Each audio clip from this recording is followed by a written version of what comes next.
One decision will bring you knowledge, growth, and excellence. We focus on quality education, highly qualified professors, and world-class infrastructure. Joy University. August 3ஆம் தேதி முதலமைச்சர் விஜய் கர்நாடகா செல்லும் நிலையில் அந்த மாநில முதல்வர் டி.கே. சிவக்குமார் ஆலோசனையில் ஈடுபட்டிருக்கிறார். அண்மை செய்தியை பார்க்கிறோம். காவிரி விவகாரம் தொடர்பாக பேசுவதற்காக ஆகஸ்ட் 3ஆம் தேதி தமிழக முதலமைச்சர் விஜய் கர்நாடகா செல்கிறார். இந்நிலையில் கர்நாடக மாநில முதலமைச்சர் டி.கே. சிவக்குமார் ஆலோசனையில் ஈடுபட்டிருக்கிறார்.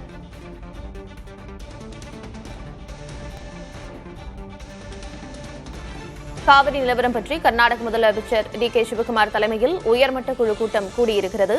கூட்டத்தில் துணை முதல்வர் பரமேஸ்வரா, தலைமைச் செயலர் ஷாலினி ரஜினிஷ் ஆகியோர் பங்கேற்றிருக்கிறார்கள்.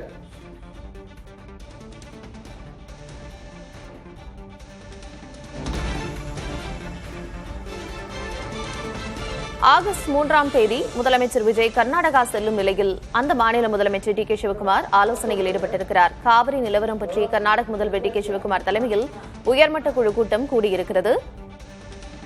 கூட்டத்தில் துணை முதலமைச்சர் பரமேஸ்வரா, தலைமைச் செயலர் ஷாலினி ரஜினிஷ் ஆகியோர் பங்கேற்றிருக்கிறார்கள்.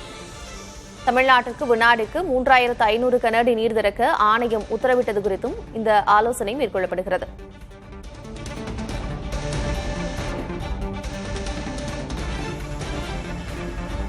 காவிரி விவகாரம் தொடர்பாக பேசுவதற்காக வரும் ஆகஸ்ட் 3ஆம் தேதி முதலமைச்சர் விஜய் கர்நாடகா செல்கிறார். இந்நிலையில் கர்நாடக முதலமைச்சர் டி.கே. சிவக்குமார் உயர்மட்ட குழு கூட்டம் கூட்டியிருக்கிறார்.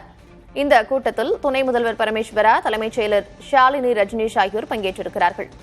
காவிரி நிலவரம் பற்றி பேசுவதற்காக இந்த உயர்மட்ட குழு கூட்டியிருக்கிறது. மேலும் வினாடிக்கு 3500 கனஅடி தண்ணீர் விட வேண்டும் என்ற காவிரி மேலாண்மை ஆணையத்தின் உத்தரவு குறித்தும் இந்த கூட்டத்தில் ஆலோசிக்கப்படுகிறது என்ற தகவல் வெளியாகியிருக்கிறது.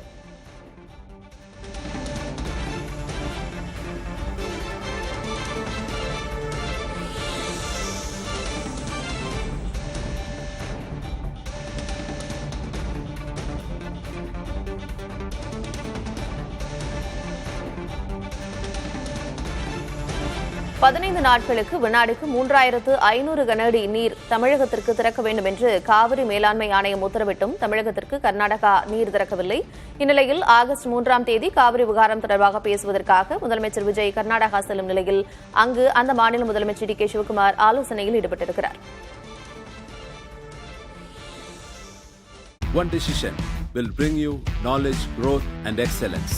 We focus on quality education, highly qualified professors, and world-class infrastructure. Joy University.